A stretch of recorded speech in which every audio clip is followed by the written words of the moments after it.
So good morning traders. आज है 25 जनवरी and already हम लोग का काम डन हो चुका है। ठीक है, ऑलरेडी ये मार्केट 0.5 0.6 का जोन तक आ चुका है, तो ऑलरेडी काम डन हो चुका है। तो एक सेकंड और एक चीज़ दिखा देता हूँ, एक सेकंड जी। ये अगर यहाँ तक आ जाएगा, इसका 50% का जोन है ना, ये वाला जोन तक अगर आ गया तो इसका काम पूरा का पूरा ही डन हो जाएगा। सिंपल। ठीक है, अगर ये यहाँ तक आ जाएगा तो ऑलरेडी हम लोग का जो टारगेट या स्टॉप लॉस जो भी सोच के रखे थे, सब कुछ ही डन हो चुका है। क्यों? क्योंकि इतना बड़ा स्पाइक में जो मोमेंटम आया वो हम ही लोग के फेवर में आया, लेकिन हम लोग क्यों पकड़ नहीं पाए, तो सबसे पहले जान लेंगे। सबसे पहले सब कुछ समझने के लिए हम लोग को एक बार प्रीवियस डे का चार्ट देखना होगा। प्रीवियस डे में क्या हुआ था? गैप डाउन ओपनिंग हुआ था। तो गैप डाउन ओपनिंग भयंकर गैप डाउन हुआ था। तो एक्सपेक्टेड नहीं था कि पूरा का पूरा क्लोजिंग प्राइस को हिट करेगा, लेकिन हम लोग ने मार्केट में ये वाला हाई तक टारगेट किया और प्रॉफिट बुक कर लिया। सिंपल चीज़ है। ठीक है, तो यहाँ पर कैसे काम किया था? लो का ब्रेकडाउन तो नहीं है, लेकिन यहाँ से लो का सपोर्ट से काम किया था। तो आज अगर ऐसा ही लो में खुल के लो से सपोर्ट लेके अगर ऊपर जाने का मार्केट कोशिश किया तो काम नहीं करेंगे। ठीक है, सबसे पहला बात, काम नहीं करेंगे ऐसे। अगर फिर से ऐसा कुछ काम करने का कोशिश किया, और दूसरा बात कि आज क्लोजिंग प्राइस को जब हिट किया है प्रीवियस डे में, तो आज क्लोजिंग प्राइस को हिट नहीं करेगा। ये दोनों चीज़ लेके हम लोग आज का मार्केट में फॉरवर्ड हुए, और सबसे पहले देख लिया एक बार कि कहाँ का एसएल पड़ा हुआ था। हम लोग को दिख रहा है कि इधर एसएल है, तो मार्केट यहाँ तक नीचे आया, फिर मार्केट रिट्रेस करता हुआ ऊपर चला गया, तो इधर का एसएल क्लीन हो गया। अब यहाँ पर एसएल था, वो प्रॉपर रिट्रेसमेंट के साथ यहाँ का एसएल को क्लीन कर दिया, फिर ऊपर गया तो यहाँ पर एसएल है, प्रॉपर रिट्रेसमेंट के साथ इसको भी क्लीन कर दिया। अब यहाँ से मार्केट जो ऊपर गया है, इसका कुछ ढंग का बोलेगा कि छोटा छोटा छोटा छोटा तो रिट्रेसमेंट हुआ है, वो सिर्फ एक्सपीरियंस के साथ ही आप लोग को भी दिखने लगेगा, लेकिन यहाँ पर बहुत कुछ एसएल बाकी नहीं है। ठीक है, तो यहाँ पर थोड़ा बहुत एसएल पेंडिंग है, मतलब अच्छा खासा एसएल है, लेकिन नहीं करता हुआ ऐसे गया है, तो बहुत कन्फ्यूजन वाला चीज़ है यहाँ पर। ये एक्सपीरियंस के साथ आप लोग को भी आ जाएगा। तो यहाँ पर एसएल पड़ा हुआ है इसी सिनेरियो पे। ठीक है, तो हम लोग को वो एसएल क्या डायरेक्टली खाने के लिए आ सकते हैं? नहीं। क्यों? क्योंकि यहाँ पर 464 प्लस पॉइंट का मोमेंटम है। तो इसीलिए हम लोग ने सोच लिया कि इधर से एक फिब को ड्रॉ करते हैं, और ऐसे फिब को ड्रॉ करके हम लोग सोच लेंगे कि मार्केट ने ये वाला 0.5 0.6 का ये वाला मिडल पॉइंट तक खाने के लिए आया। ठीक है, ये सोच के काम करेंगे। तो ऐसा कुछ काम करने की कोशिश किया, तो यहाँ से मार्केट आज क्या हुआ? पूरा का पूरा फ्लैट ओपनिंग दिया। तो प्रीवियस डे का कोई क्लोजिंग प्राइस पे कोई भी एसएल पेंडिंग नहीं है, सबसे पहला बात। तो मार्केट में क्या ऊपर की साइड कोई भी एसएल है? नहीं है। लेकिन मार्केट में क्या नीचे की साइड एसएल है? हाँ है। ठीक है, जब मार्केट में नीचे की साइड एसएल है, तो हम लोग मार्केट को नीचे की तरफ खाने के लिए कोशिश करेंगे। ये वाला जो बाइंग मूव आया, बोलेगा कि ये वाला बाइंग मूव को भी तो पकड़ सकते थे आप। नहीं भाई, पकड़ेंगे नहीं। क्यों? क्योंकि देखिए, सबसे पहले क्लोजिंग प्राइस से एक बार एक चीज़ हो रहा है कि क्लोजिंग प्राइस से ये ऐसा सिनेरियो है ना, क्लोजिंग प्राइस से रेजिस्टेंस लेके मार्केट सेल होता हुआ नीचे आया है, पहला बात। ठीक है, तो ये हम लोग का हम लोग को जो सोच के रखा था कि चलो मार्केट ऐसे, अगर एक सेकंड, गलत ड्राइंग हो गया। हम लोग ने सोच लिया था कि मार्केट ऐसे कर रहा है, अगर ये वाला हाई का अगर ब्रेकआउट दे दे, ये वाला हाई का, तो मार्केट इधर से एक सेल में आ सकता है। पूरा का पूरा हम लोग को चाहिए नहीं, हम लोग को बस चाहिए ये वाला जो जोन है, यहीं तक हम लोग को ओनली चाहिए होता है। तो ये तो काम मार्केट ने किया नहीं। मार्केट क्या करने लग गया कि इधर से सपोर्ट पकड़ा और पकड़ के नीचे आ गया।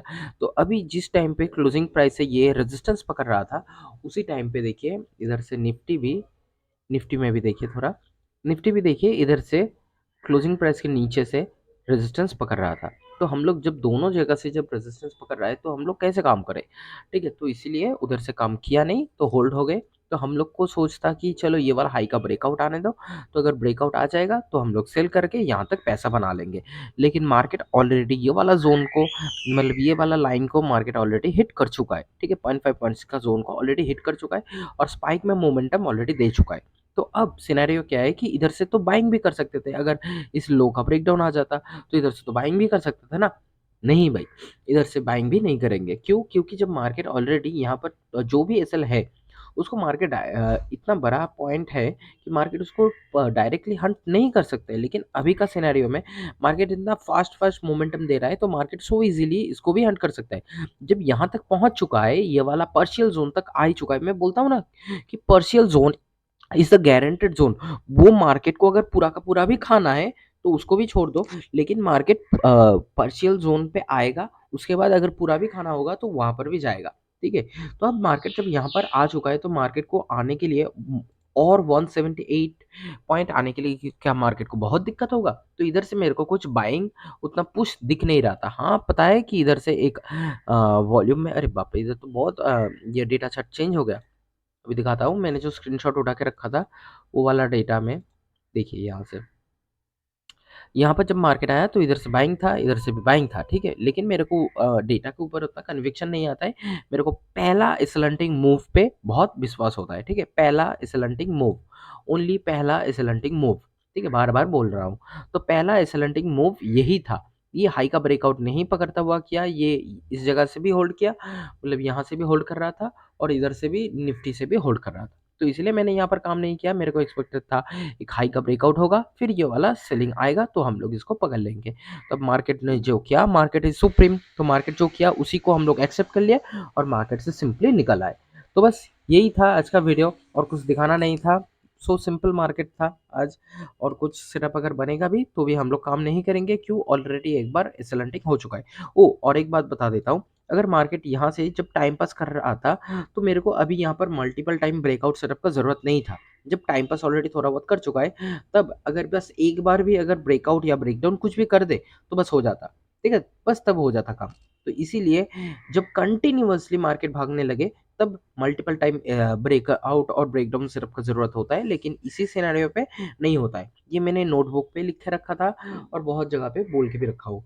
तो ये थोड़ा ध्यान रखिएगा कि मल्टीपल टाइम ब्रेकआउट और ब्रेकडाउन को थोड़ा ध्यान रखिएगा, वो बहुत काम में आता है, ठीक है। तो लेकिन यहाँ पर जो टाइम पास करता हुआ अगर एक बार भी अगर ये वाला हाई का, ठीक है, ये तीनों हाई का जो मिला के एक हाई आ रहा है, ये वाला हाई, ये वाला हाई और ये वाला हाई, तीनों मिला के जो आ रहा है, इसका एक बार अगर बस ब्रेकआउट दे देता तो हम लोग सिंपली यहाँ से सेल मोमेंटम को पकड़ते और सिंपली हम लोग ये वाला जो डार्क करके रखा है 0.5 0.6 का मिडिल पॉइंट, उसको सिंपली हिट करते और एक बार हम लोग यहाँ पर ऑप्शन में भी देख लेते। इसी टाइम पे यहाँ से जब सेलिंग घुसने वाला था तो उसी टाइम पे मेरे को ये वाला पुट का चार्ट आसानी से दिख गया था। तो पुट का चार्ट में देखिए लो का ब्रेकडाउन था, तो पुट में बहुत आसानी से बाइंग हो सकता था। हाँ, मान रहा हूँ कि इधर का कैंडल का साइकोलॉजी बिल्कुल प्रॉपर है, लेकिन इंक्रीजिंग वॉल्यूम नहीं है, तो हम लोग वो वाला मोमेंटम को पकड़ते नहीं, ठीक है। लेकिन अगर ये दूसरा वाला जो कैंडल आ गया ना, ये भयंकर, ऑलरेडी इतना भयंकर बड़ा कैंडल आया है, ये इंक्रीजिंग वॉल्यूम तो लाया है, लेकिन ऑलरेडी इंडेक्स में देखिए, इंडेक्स का चार्ट में करीब 100 पॉइंट का कैंडल है, तो और ही कितना ही एक्सपेक्ट करेंगे? 100 पॉइंट के बाद और कितना ही एक्सपेक्ट कर लेंगे, है ना? तो इसीलिए, और यहाँ से एक चीज़ देखिए, यहाँ से आपका स्टॉप लॉस आएगा, बहुत बड़ा स्टॉप लॉस आ जाएगा। अगर आप यहाँ से अगर ट्रेड बनाओगे, मतलब यहाँ कहीं पर अगर हम लोग को एंट्री नहीं मिला, ये वाला कैंडल का लो में, तो अगर हम लोग यहाँ से एंट्री बनाते, तो इसका लो तक हम लोग का स्टॉप लॉस कितना आ रहा है? 80 पॉइंट का stop loss. Can you imagine? हम लोग क्या कभी भी 80 पॉइंट ऑप्शन के चार्ट में क्या स्टॉप लॉस देते हैं? मैक्स टू मैक्स 30-40 ऐसा पॉइंट देते, ठीक है। 50 भी कभी नहीं देते, बहुत बड़ा पॉइंट होता है वो। तो इतना बड़ा स्टॉप लॉस कैसे रख पाते? तो अगर ये वाला स्टॉप लॉस नहीं रखते और यहाँ से एंट्री करते, तो देखिए ये वाला मूव आता और हम लोग को काट के निकल जाता। लेकिन यहाँ का लो में अगर स्टॉप लॉस को रखते, तो ये काटा नहीं है और इधर से फिर से ऊपर जाने का कोशिश किया। तो इतना जब बड़ा कैंडल आ गया तो हम लोग पकड़े नहीं, सिंपल होल्ड हो गए, रह गए। और हम लोग को, और इधर से तो पोजीशन मिला भी नहीं था, तो ऑप्शन तो छोड़ ही दीजिए, ऑप्शन बाइंग, ऑप्शन सेलिंग। लेकिन उसी टाइम पे ऑप्शन सेलिंग में प्रॉपर्ली सिर्फ नहीं था, ठीक है। प्रॉपर्ली ऑप्शन सेलिंग में सिर्फ नहीं था। अगर यही सिनेरियो पे देखिए इंडेक्स में सेटअप है, अगर इंडेक्स में हाई का ब्रेकआउट रहता तो इंडेक्स में सेटअप रहता, ठीक है। ऑप्शन बाइंग में भी सेटअप रहता, क्योंकि ऑप्शन बाइंग सबसे मेन है, तो ऑप्शन बाइंग में भी सेटअप रहता। जितना ज्यादा कंफर्मेशन हो उतना ही अच्छा होता है। ऑप्शन सेलिंग में अगर सेटअप रहता तो अच्छा है, अगर नहीं रहता तो भी कुछ बुरा नहीं है। और ऊपर से अगर यहाँ से तो ऑलरेडी हम लोग का इधर से तो डेटा चार्ट में तो इतना भयंकर सेलिंग था ही, तो कोई बात नहीं। तो अगर ऑप्शन सेलिंग हम लोग को साथ नहीं भी देता तो भी काम कर डालते, कोई बात नहीं होता। तो बस यही था आज का वीडियो। इधर इंडेक्स से भी सेटअप नहीं मिला और ऑप्शन सेलिंग में तो है ही नहीं, और सबसे मेन बात कि इंडेक्स से हम लोग को सेटअप नहीं मिला, तो इसीलिए काम किए नहीं आज और नो ट्रेड डे बन गया। तो ऑलरेडी मैं एक बार वीडियो को पॉज कर रहा हूँ, ये अगर हिट कर देता है कुछ ही देर में तो मैं एक बार वीडियो फिर से रिप्ले करके एक बार आपको दिखा दूंगा। अभी वीडियो थोड़ा पॉज कर रहा हूँ।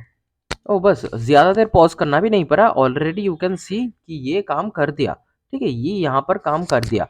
तो बोलेंगे कि यहाँ से जब क्लोजिंग प्राइस से ये सपोर्ट पकड़ रहा था तो आप काम किए क्यों नहीं किए? तो एक बार इधर से निफ्टी को भी फिर से देख लीजिए। फिर से जब देखिएगा इसी टाइम पे फिर से जब सेलिंग आया तो इसी टाइम पे क्लोजिंग प्राइस से ये भी सपोर्ट पकड़ रहा था, मतलब निफ्टी भी इधर से रेजिस्टेंस पकड़ रहा था। ठीक है, एक सेकंड, ये फिर से घटिया हो गया। हाँ, इधर से ये भी रेजिस्टेंस पकड़ रहा था और इधर से बैंक निफ्टी भी रेजिस्टेंस पकड़ रहा था। तो दोनों मिलकर जब पकड़ेगा तो हम लोग काम करेंगे, नहीं करेंगे, सिंपल। एक पकड़ना चाहिए और एक तोड़ना चाहिए, या फिर दोनों मिलकर तोड़ना चाहिए, ऐसा सेटअप रहता है ना। ठीक है, तो यही था आज का वीडियो। थैंक्स फॉर वॉचिंग, फिर मिलते हैं अगला वीडियो में।